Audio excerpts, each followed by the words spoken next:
Dieu soit béni. Merci beaucoup. Veuillez vous asseoir.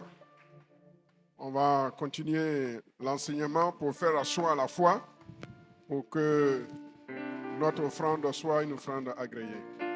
Nous allons parler de quelques attitudes que nous devons avoir si nous voulons avoir une offrande d'action de grâce qui touche le cœur de Dieu.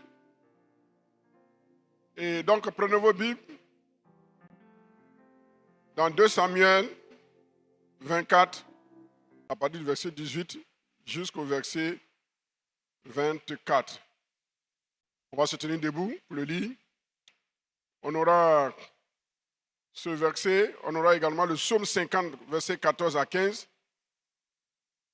Et nous aurons le verset 1 Roi 8, verset 63. Dans le premier texte, nous lisons. Ce jour-là, Gad vint auprès de David et lui dit, « Monte, élève un autel à l'Éternel dans l'aire d'Aravna, le Jébusien. » David monta selon la parole de Gad, comme l'Éternel avait ordonné.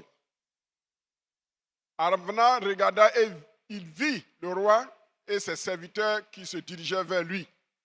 Et Aravna sortit et se prosterna devant le roi, le visage contre terre. Aravna dit, « Pourquoi mon seigneur le roi vient-il vers son serviteur ?» Et David répondit, « Pour acheter de toi l'air, c'est-à-dire la surface, le champ, et pour y bâtir un autel à l'Éternel afin que la plaie se retire de dessus le peuple. » Aravna dit à David, « Que mon seigneur le roi prenne l'air et qu'il y offre les sacrifices qu'il lui plaira. Vois, les bœufs seront pour le cos et les chars avec l'attelage, c'est-à-dire les bois, serviront de bois. »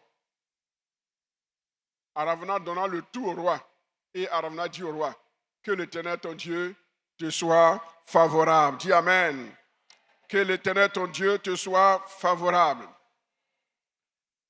Après avoir dit cela, le roi dit à Aravna, « Je veux l'acheter de toi à prix d'argent, et je n'offrirai point à l'Éternel mon Dieu des holocaustes qui ne me coûtent rien. » Et David acheta l'air et les bœufs pour 50 cycles d'argent.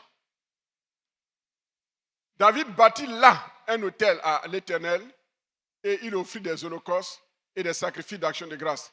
Alors l'Éternel fut apaisé envers le pays et la plaie se retira d'Israël. Amen. Veuillez vous asseoir, peuple de Dieu. C'est un texte qui, chaque fois que je le lis, j'ai peur. Voici une situation qui arrive et le malheur frappe Israël. Les gens meurent en désordre. Et David ne sait que faire. Et là, heureusement qu'il y avait un prophète. Et le prophète Gad va lui donner des instructions selon Dieu. Et David va respecter ces instructions. Et nous voyons au bout la bénédiction. Peuple de Dieu, je voudrais vous saluer, vous qui êtes connectés, comme vous qui êtes en présentiel. J'aimerais vous dire que le désir de Dieu n'est pas de punir. Le désir de Dieu n'est pas de punir. Le désir de Dieu, c'est d'avoir une communion avec son peuple.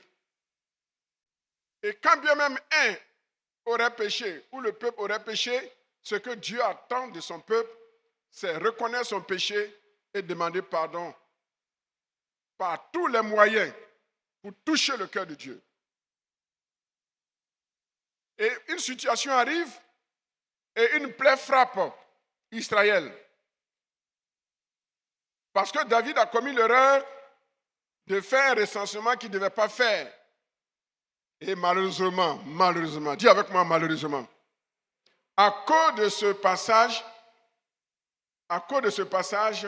il y a des gens qui ont peur des statistiques, qui ont peur des recensements. Ils disent que David a fait recensement et Dieu l'a frappé, donc il ne faut plus faire recensement. Non, soyons sérieux. Dans la Bible, il n'y a pas de livre qui parle plus de mathématiques, des nombres que la Bible. Il y a un livre même dans la Bible qui s'appelle Nombres. Genèse, Exode, Lévitique, Nombres. Le 4e livre de la Bible s'appelle Nombres. C'est un livre des nombres, des mathématiques, des recensements, des statistiques. Toi, quand on veut faire recensement dans l'église et puis tu refuses de te faire recenser là, c'est un péché. Parce que dans le livre dans la Bible, il y a un livre des recensements qu'on appelle Nombres. Le péché de David, ce n'est pas le recensement, mais c'est l'esprit dans lequel il a fait le recensement pour pouvoir s'appuyer sur son armée et sur son peuple. Alors que jusqu'à présent, il s'était appuyé sur Dieu. Est-ce que vous comprenez? Quand on ne s'appuie pas sur Dieu et on veut s'appuyer sur nous-mêmes, c'est ça qui n'est pas bon. Alors, David ne sait que faire. Et le prophète va dire à David, roi, voilà ce que tu dois faire pour arrêter la plaie. C'est le rôle du ministère prophétique. Être capable, dans les moments difficiles, de révéler la voix de Dieu, les pistes. Et le prophète Gad dit à David, monte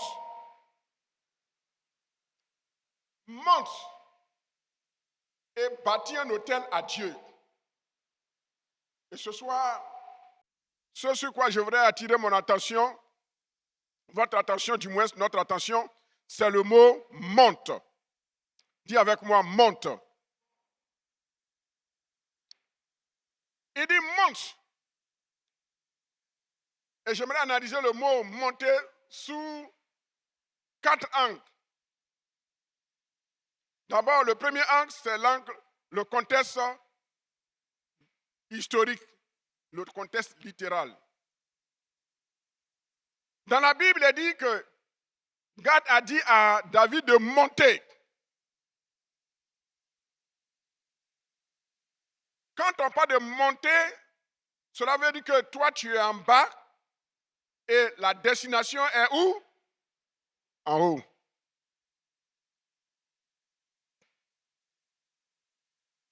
Ici, la position géographique de l'aire d'Aravna était en hauteur. Pour que David puisse arriver et faire son offrande d'action de grâce, il fallait qu'il monte. Suivez-moi. David est en bas. Et Dieu lui dit par le prophète, monte. Pour que le sacrifice de David soit accepté, il fallait que David respecte les consignes, l'ordre que le prophète Gad a donné. Mais il est en bas. Et le prophète dit, il faut... Ça veut dire quoi? Il y a un effort physique à faire. Un effort physique à faire. Pour monter, il faut gravir. S'il y avait des marches, il faut gravir des marches. Il faut monter. On ne peut pas apporter une offrande d'action de grâce à Dieu sans un effort minimal physique. Monte. Monter exige un effort physique. Monter exige, quitte chez toi et viens à l'église pour apporter ton offrande. C'est trop facile de rester chez soi et puis envoyer comment on appelle, un transfert mobile money. Aujourd'hui, la science nous a beaucoup aidés. Mais il est dit, monte. Il y avait beaucoup d'obstacles entre le bas de la montagne et le sommet de la montagne. Et David devait braver tous ses efforts. Lui, le roi, ce n'est pas ces sujets qui sont venus le prendre sur des fauteuils. Il a fait un effort. Il a gravi, n'est-ce pas, les différentes étapes. Il a bravé les différentes étapes. Il a gravi les différentes marches. Et il est arrivé à la surface dans le champ d'Aravna. Est-ce que je parle à quelqu'un? Est-ce que vous avez commencé à comprendre ce que je suis en train de dire? Quand on parle d'offrande d'action de grâce, festival d'action de grâce, il y a un effort minimum à fournir. Il faut se déplacer. Ne reste pas chez toi, tu dis que tu es en train de faire fête d'action de grâce. Tu te trompes toi-même. David monte. Vous vous rendez compte, un roi comme David qui va monter parce qu'il veut plaire à Dieu. Monte. Monter veut dire également changement d'altitude. Changement d'altitude, hauteur. Si nous voulons que notre fête d'action de grâce de cette année soit l'offrande, n'est-ce pas, d'un peuple, n'est-ce pas, embrasé par le feu du Saint-Esprit, il y a un minimum d'efforts à faire.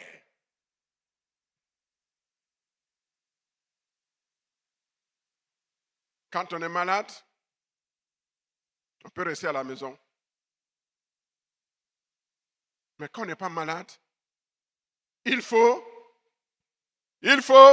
monter. Et monter nécessite des efforts physiques. On n'est pas encore arrivé au niveau de l'argent, mais l'effort physique. Braver les embouteillages, c'est monter. Braver les embouteillages, c'est monter. On est fatigué, on vient du travail, on est épuisé, mais il faut monter. Il faut changer d'altitude. Il faut monter à la montagne de l'Éternel. Monte. Dis à ton voisin, voisin, monte. Plus fort, dis voisin, monte. On ne peut pas chercher à vouloir toucher le cœur de Dieu sans le moindre effort. Il faut monter. Ça, c'est le premier sens. Le contexte biblique, littéral et historique, nous parle de monter. Une position géographique. Une instruction géographique. Et pour que tu puisses réussir ton FAC, ton Festival d'Action de Grâce, il faut être attentif à la voix du Saint-Esprit, à la voix prophétique qui va te dire ce que tu dois faire. Quelle est l'instruction prophétique que Dieu te donne pour cette année? Monte. Monte veut dire changer de niveau.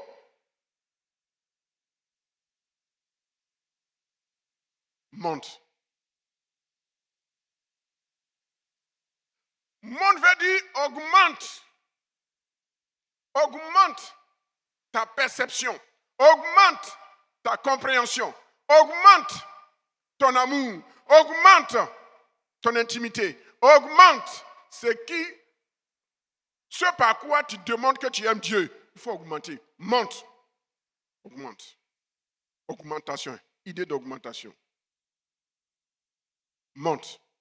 Une instruction géographique.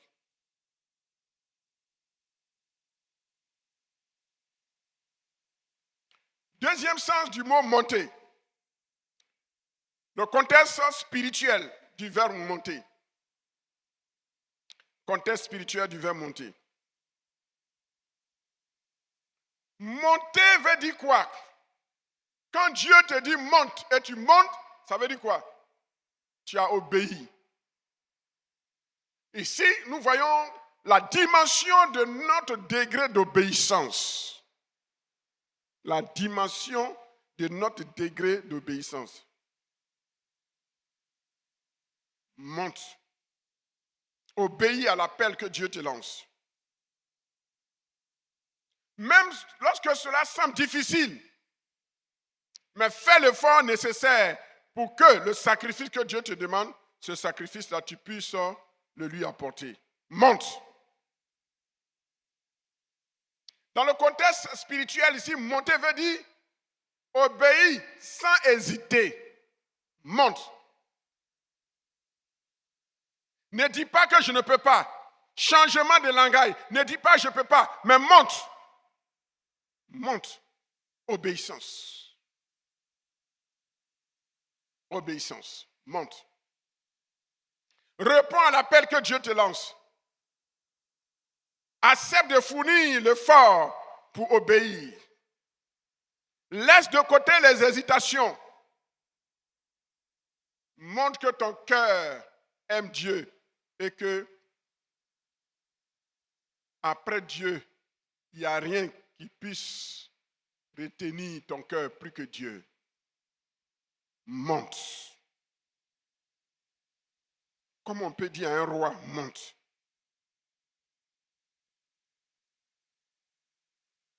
Ici, monter spirituellement veut dire augmente ton intimité avec Dieu. Augmente ton intimité avec Dieu. Augmente ta relation avec Dieu en cette année. Au-delà de l'offrande que tu vas apporter, ce n'est pas ce qui préoccupe Dieu. Ce qui préoccupe Dieu, c'est le cœur avec lequel tu vas lui apporter cette offrande. Monte. Élève ton niveau spirituel. Élève ton niveau d'intimité, ta communion avec Dieu. Élève comment tu prouves que tu aimes Dieu. Monte, augmente, monte. Et la voix prophétique parle à El Kabod. En cette année 2025, il faut monter. Est-ce que je parle à quelqu'un? Monter aussi signifie, sur le plan spirituel, l'élévation de ton âme. Il faut élever ton âme vers Dieu. Ne laisse pas ton âme être attirée par les choses de la terre, la paresse, les désirs mondains, charnels, les plaisirs charnels, la facilité. Il n'y a rien de facile pour celui qui veut plaire à Dieu et qui veut gagner une coupe. Monte. Élève ton âme vers le Seigneur. C'est avec notre âme que nous adorons le Seigneur. Plus nous élevons notre âme vers le Seigneur, plus notre esprit également est en communion avec le Seigneur. Monte. Monte veut dire élève ton âme, élève ton esprit pour pouvoir être dans la présence de Dieu. Parce que plus tard, on va voir que c'est sur cette montagne-là d'Aravna, sur le champ, le terrain d'Aravna, que le temple de Salomon, plus tard, va être bâti. Vous comprenez? Donc, si nous voulons entrer dans une dimension prophétique avec Dieu, nous devons apprendre à élever notre âme, notre esprit, dans une communion personnelle avec Dieu d'abord, avant la communion au niveau de l'Église.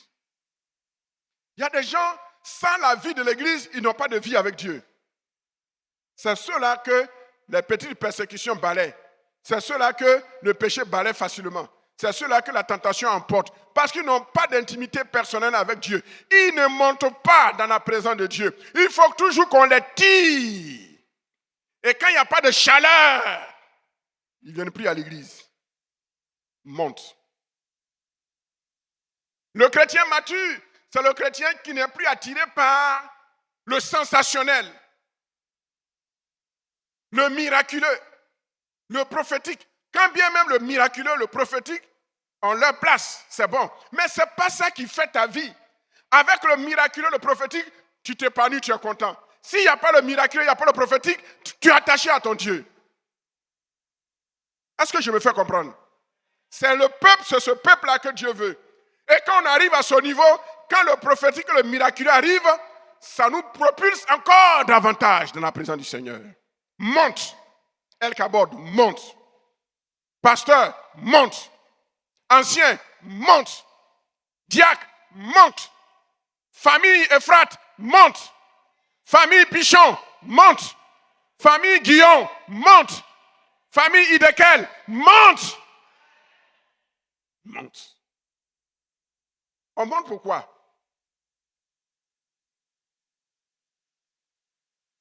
Monte. Élève ton niveau d'intimité.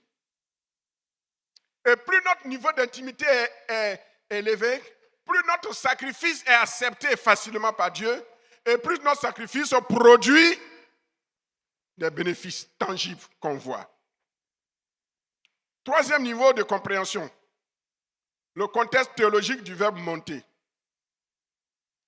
Ici, quelle est la pensée de Dieu? Théologie veut dire c'est qui? La pensée de Dieu dans un verset. Quelle est la pensée de Dieu dans ce verset, dans ce verbe? Monte. Je vous ai dit que monter exige une élévation. C'est quelque chose qui est en haut. On monte pour atteindre cela. Et quand quelque chose est en haut, c'est vu de tout le monde. Est-ce que vous voyez? Donc, sur le plan théologique, troisièmement, monter, c'est l'idée de développer notre foi pour toucher Dieu. Monter. C'est par la foi que nous montons et que nous pouvons toucher Dieu. Dieu est invisible. Dieu n'a pas de corps. Dieu est pur esprit. Et c'est en esprit que nous le touchons. Jésus a dit dans Jean 4, l'heure vient et elle est déjà venue, où les vrais adorateurs l'adoreront en esprit et en... Ça, c'est l'idée de monter.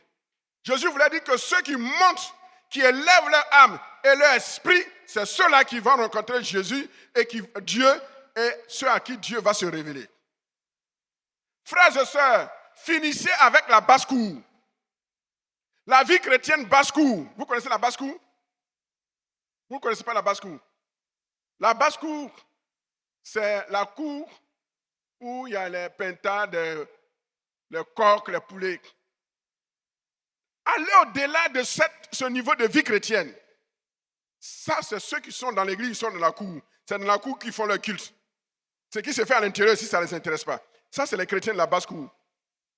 Je ne sais pas pourquoi l'intérieur du temple ne plaît pas à ces personnes. Ça, c'est les chrétiens de la basse-cour. Et il y a des chrétiens qui ne sont pas dans la basse-cour, mais ils sont des chrétiens de la cour commune sans portail. Vous connaissez les chrétiens de la cour commune sans portail? Cour commune, là, toute la vie, quand ils viennent à l'église, c'est le verbiage creux, le bavardage, les commérages. Ils sont dans l'église et ils sont supportables et ils parlent avec d'autres personnes. Le culte, il ne suit pas. Ça, c'est les chrétiens de la cour commune sans portail. Dis à ton voisin, on dirait que c'est de toi l'homme de Dieu en train de parler. Chrétiens de la cour commune sans portail. Affairage.com, ils ont fini avec. Ton offrande ne monte pas. Monter théologiquement veut dire élever ton niveau de foi. Car les vrais adorateurs, c'est en esprit et en vérité. En esprit, c'est-à-dire spirituellement. En vérité, sur la base de la parole de Dieu. Tu ne connais pas la parole de Dieu, mais ta foi ne peut pas monter. Et si ta foi ne monte pas, tu ne peux rien recevoir de Dieu. Le prophète Gad dit à David, roi, avec tout le respect que j'ai pour toi, mais il faut monter. Il n'a pas dit, j'ai l'honneur de solliciter de votre très haute bienveillance, excellence, sa majesté. Non, il dit, roi, monte. El Kabod, apprends à écouter la voix prophétique. Apprends à monter en cette année. Que ta vie chrétienne ne soit pas une vie vécue sur le dos de l'Église, mais une vie vécue sur le dos de Jésus-Christ à travers une intimité personnelle avec lui. Construis ta vie sur la base de ton intimité avec Dieu. Monte. Élie aussi est monté au mont Carmel. Vous voyez la coïncidence? Dans 1 Roi 18, c'est sur le mont Carmel que Moïse est parti. Ce n'est pas dans la vallée, frères et sœurs. Si nous voulons être bénis en cette année 2025, qui est l'année, comme on l'a déjà vu pendant 2 jours, le chiffre 9, le 9 qui est le chiffre du don, qui est le chiffre de la manifestation du caractère de Dieu, qui est également le chiffre de la stabilité, qui est le chiffre de la gestation, la grossesse, l'enfantement, qui est le chiffre de la souffrance, qui est le chiffre là où le ciel s'ouvre, qui est le chiffre de l'heure de la prière. Si nous développons tous ces éléments cette année 2025, alors nous allons monter en altitude et notre offrande sera agréée par le Seigneur. Dis Amen si tu es là. Monte. Élie est monté. L'élévation dans le langage spirituel, c'est le symbole, n'est-ce pas, de ceux qui ont accès à Dieu par la foi et par l'esprit. Mon souhait, mon désir, c'est que chacun de nous apprenne à monter. Vous qui me suivez sur Internet, sur El Carbone Media, et par toutes sortes de réseaux, de moyens, vous qui êtes en présentiel, j'aimerais vous dire, la vie de l'Église n'est pas une vie de club, ce n'est pas une vie de rassemblement, c'est une vie, certes de famille, mais c'est une vie individuelle, dans une relation intrinsèque, bilatérale entre Dieu et nous et Dieu, avant d'être une vie de famille entre toi et les autres. Ne cherche pas à plaire à l'homme alors que tu ne plais pas à Dieu. Si tu plais à Dieu, tu vas plaire à l'homme. Ton voisin qui aime Dieu, tu vas lui plaire. Et lui aussi, il va te plaire. Monte. Mais comment monter? Comment élever notre foi? Comment élever notre cœur? Qu'est-ce qui va nous permettre de monter? Voyons quatrièmement, le contexte prophétique. Dis avec moi, le contexte prophétique. Le contexte prophétique de monter veut dire quoi? Quand il dit monte, cela veut dire pour voir le surnaturel, ce n'est pas dans la vallée, c'est au sommet de la montagne. C'est au sommet de la montagne que David a battu Goliath. C'est au sommet de la montagne que Élie a battu les 800 prophètes, faux prophètes d'Astarté et de Baal. Pour vaincre le diable, c'est sur la montagne de Golgotha que Jésus a vaincu Satan. Il n'y a pas de victoire dans la vallée. C'est pourquoi je m'adresse à vous, les chrétiens de cour commune et les chrétiens de la basse-cour. Entrez dans le temple, spirituellement parlant. Développez une intimité personnelle avec Dieu. Que les fidèles de chaque grande famille de cette église apprennent à s'attacher à Jésus d'abord, avant d'être dans une famille. Ne venez pas dans les familles pour les gonfler, pour pouvoir bénéficier de quelques assistances. Ça, on appelle ça le social. Mais attachez-vous à Jésus. Et pour cela, il faut monter. Il faut élever son niveau spirituel. C'est sur cette montagne d'Aravna que plus tard Salomon va bâtir le temple qu'on appelait le temple de Salomon.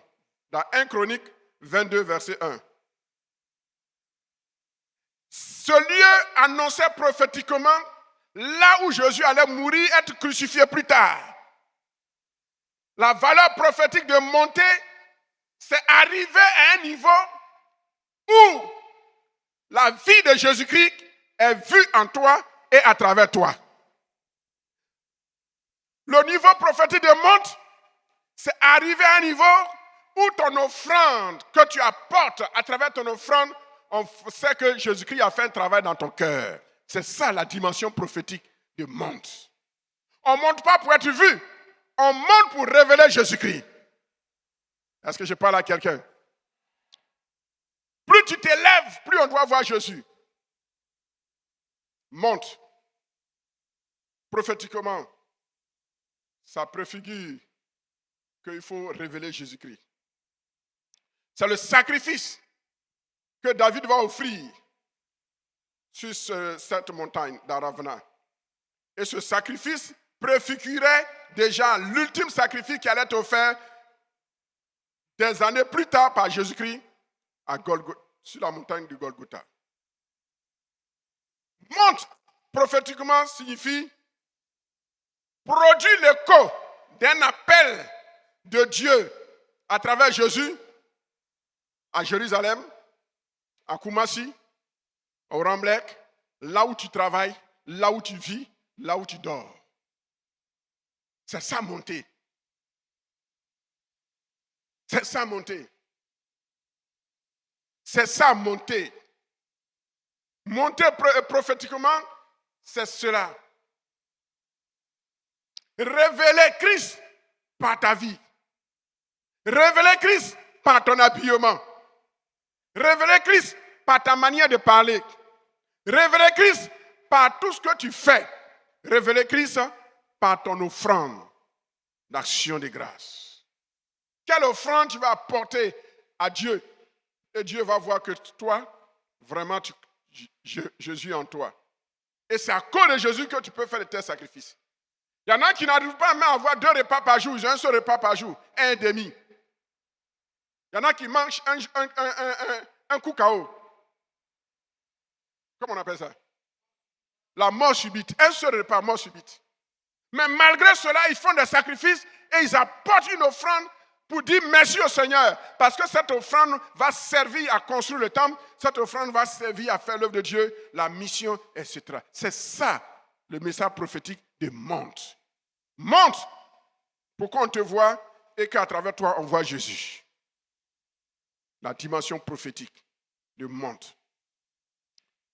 C'est un appel que Dieu lance à tout le monde. C'est un appel que Dieu lance à El Kabod. Que chaque fidèle de cette église apprenne à s'élever en cette année sur le plan spirituel.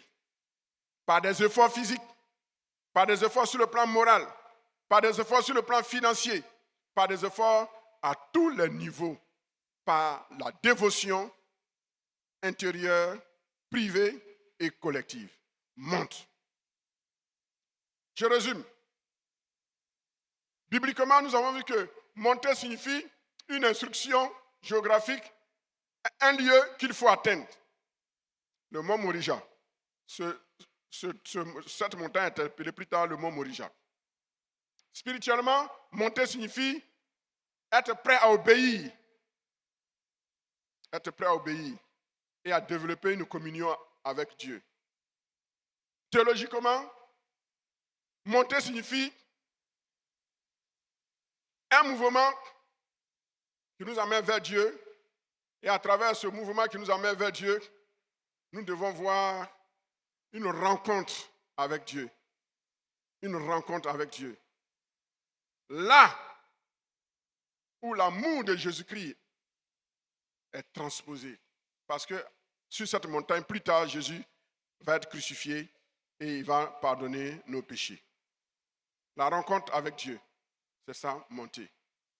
Quatrièmement, monter signifie, sur le plan théologique, nous avons vu que monter signifie, non, sur le plan prophétique, monter signifie, n'est-ce pas, un appel à élever notre foi pour pouvoir refléter Jésus-Christ dans tout ce que nous faisons.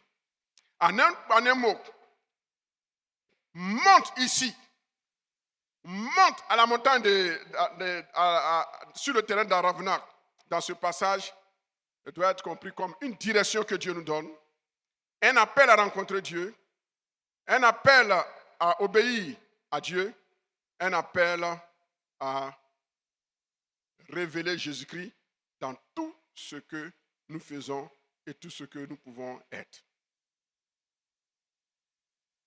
Je termine, après avoir vu les 4 contextes du mot monter, contexte biblique, contexte spirituel, contexte théologique et contexte prophétique, j'aimerais terminer par ce point, la dimension de l'offrande qu'on apporte quand on monte.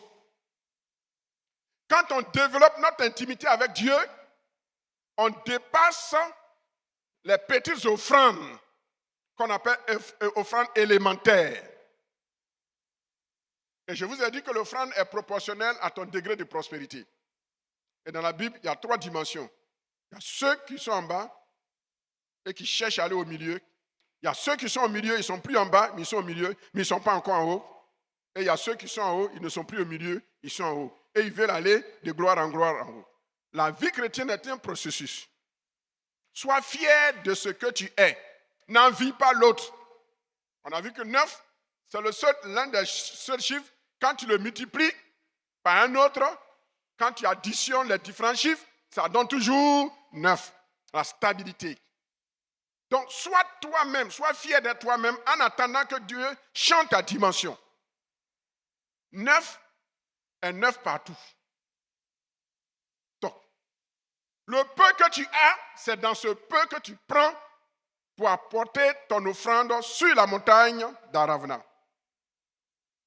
Il ne faut pas aller prendre l'argent qui n'est pas à toi pour venir faire une offrande d'action de grâce pour taper dans l'œil.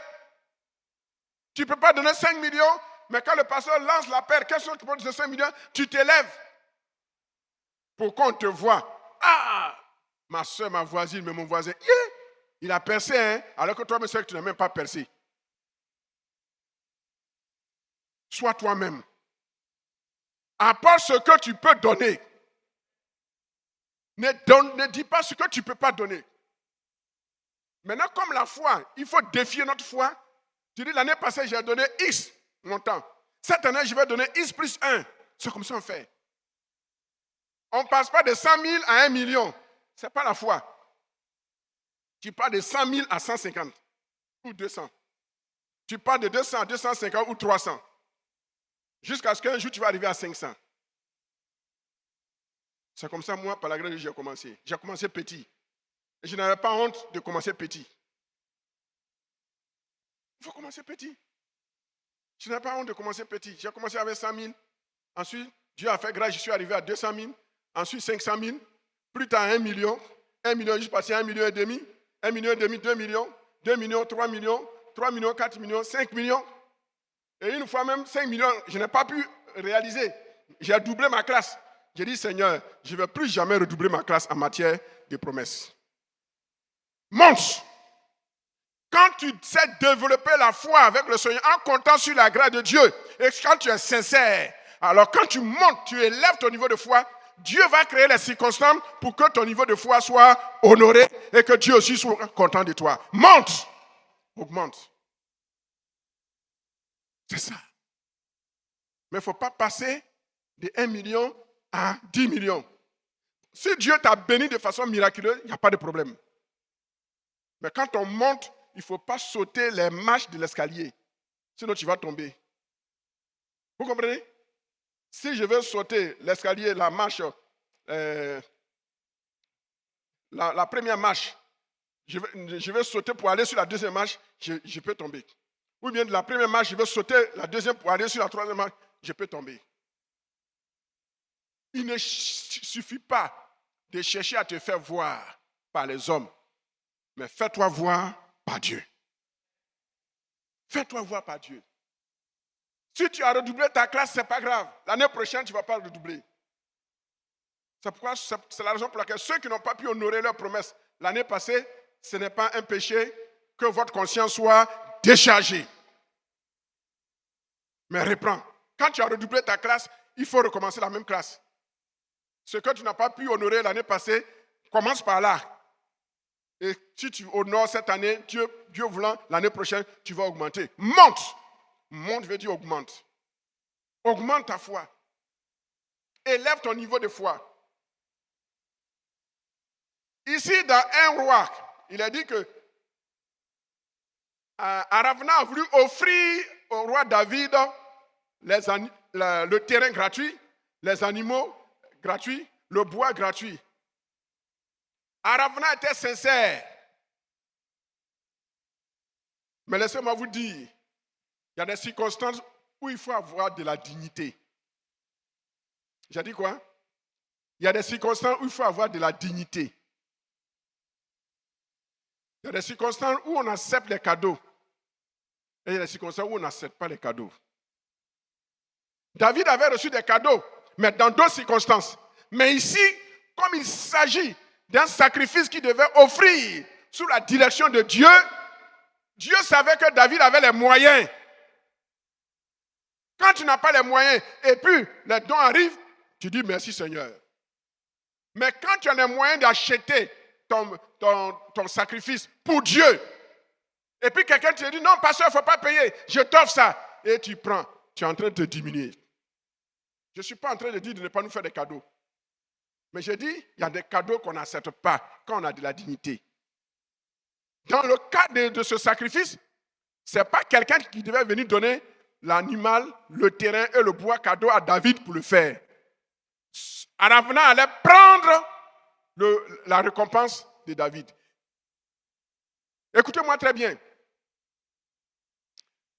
Un leader doit avoir de la dignité. Tu t'en vas acheter quelque chose à la boutique, ton chrétien qui est là-bas, ta chrétienne qui est là-bas, sait que tu es son pasteur. Elle sait qu'elle a de nouveaux produits. Elle n'a pas pensé à te donner prémisse. Elle n'a pas pensé à te faire un cadeau. Est-ce que vous me suivez? Maintenant, toi, pasteur, tu t'en vas, toi, ancien, tu t'en vas payer. Et puis elle dit, non, pasteur, il faut prendre. Eh, pasteur, il faut avoir de la dignité. Elle dit, pasteur, il faut prendre. Si elle devait m'offrir, elle ne sait pas où on offre, on fait le don au pasteur? Répondez-moi. Est-ce qu'elle ne sait pas où on fait le don au pasteur? Pourquoi c'est maintenant que tu viens payer et puis elle dit, pasteur, je te donne ça. Et puis toi aussi, pasteur, tu prends. Il faut avoir de la dignité. Et David avait de la dignité. Un leader doit avoir de la dignité. Est-ce que je me fais bien comprendre? Vous qui me suivez sur El Média. Je ne suis pas en train de dire que nous, les pasteurs, nous, les responsables, les leaders, on doit refuser des cadeaux. Mais je dis qu'il y a des cadeaux qu'un leader ne doit pas accepter à cause de sa dignité. Si on t'a fait don, prémisse, une offrande dirigée, à la maison chez toi, tu prends. On te donne ça à l'église, tu prends. Mais quand il s'agit d'aller payer, et le chrétien dit non, pasteur, je t'offre ça, et tu prends, tu n'as pas de la dignité. Et David, qui avait de la dignité, il a refusé que Aravna lui donne le terrain cadeau, les animaux cadeaux, le bois cadeau et le feu cadeau. Il y a un chant qui dit cadeau, Jésus donne tout cadeau. Cadeau les. C'est le salut seul que Jésus nous donne cadeau. Sinon, tout le reste là, ça se mérite. Et je veux qu'à cette action de grâce, que chacun entre en lui-même et fasse le sacrifice sur lui-même, en sachant qu'il a une dignité à préserver devant Dieu. Pour que quand les gens vont te regarder, ils vont dire, pasteur, ancien, pasteur laïque, chrétien, chef de famille. Non. Je te fais c'est. Tu as fouillé en toi-même et tu as trouvé quelque chose à offrir ton Dieu. Et c'est à de tels chrétiens, à de tels pasteurs que Dieu dit, va en paix, ta prière est exaucée. Va en paix, ta prière est exaucée. Va en paix, ta prière est exaucée. Va en paix, ta prière est exaucée. David a refusé. Vous comprenez? Deuxième chose, Aravna a insisté une seule fois. Comment savoir que le cadeau que le chrétien te donne est un cadeau qui vient du fond de son cœur? C'est le principe du témoignage 3. Tu refuses une première fois. Lui aussi, il insiste une deuxième fois. Tu refuses deuxième fois. Lui aussi, il insiste deuxième fois. Tu refuses troisième fois. Lui aussi, il insiste troisième fois. C'est que ce cadeau-là, il voulait te donner ça de tout son cœur. Il faut accepter. Mais une fois seulement, tu acceptes. Il dit, pasteur, je n'ai même pas insisté. Il dit, comme tu insistes, je prends. Et dans son cœur, le chrétien dit, pasteur, je n'ai pas encore insisté. Nous, les responsables, nous devons faire preuve de maturité. Parce qu'en Afrique, les chrétiens ont une très haute opinion du respect du principe de l'autorité. Et ça, c'est bon. Mais souvent, ils vont à l'extrême. Quand nous, les pasteurs, nous, les leaders, on ne sait pas être dans les limites. David a refusé. Quand il a refusé la deuxième fois, Arauna a cessé. Ça veut dire que le don que Arauna voulait faire à David, là, ne venait pas du fond de son cœur. Et David fait son sacrifice. Et la Bible nous dit, quand David a fait son sacrifice, au même instant, la plaie s'arrêta. Ma prière, c'est que Dieu nous aide à travers ce festival d'action de grâce. Quand nous allons apporter nos sacrifices, que Dieu, dans sa grâce, nous apporte la solution. Il a dit, alors, c'est une conséquence. Alors, l'Éternel fut apaisé envers le pays et la plaie s'arrêta. Quel est ton fardeau? Qu'est-ce qui ne va pas dans ta vie? Qu'est-ce qui ne va pas dans ton travail? Qu'est-ce qui ne va pas dans ton entreprise? Qu'est-ce qui ne va pas dans ton ministère? Qu'est-ce qui ne va pas dans ta famille? L'offrande d'action de grâce d'un cœur sincère, dans une dimension prophétique, peut changer le cours de ton histoire. C'est ainsi, frères et sœurs, que la plaie s'arrêta parce que David avait reçu à toucher le cœur de Dieu. Demain, nous parlerons des caractéristiques de l'offrande d'action de grâce d'un peuple embrasé par le feu du Saint-Esprit. Qu'est-ce qui caractérise cette offrande? Et le vendredi, nous allons parler des décrets divins. Les décrets divins que Dieu prend quand il approuve notre offrande. À cause de nous, Dieu va prendre des lois, des décrets divins. Le roi des rois va prendre des décrets pour toi, pour ta famille, pour ton travail, pour ton entreprise, pour ton ministère, pour ton église. Quelle que soit ta position, Dieu va prendre des décrets cette année. Que le Seigneur nous bénisse, que sa grâce et sa faveur soient notre partage. N'oublions pas que l'année 2025 donne une somme algébrique 9. Chiffre du don, chiffre du caractère, chiffre de la grossesse, chiffre de la stabilité, quelles que soient les circonstances par lesquelles tu peux passer, par lesquelles tu peux être multiplié, tu égales toujours à toi-même.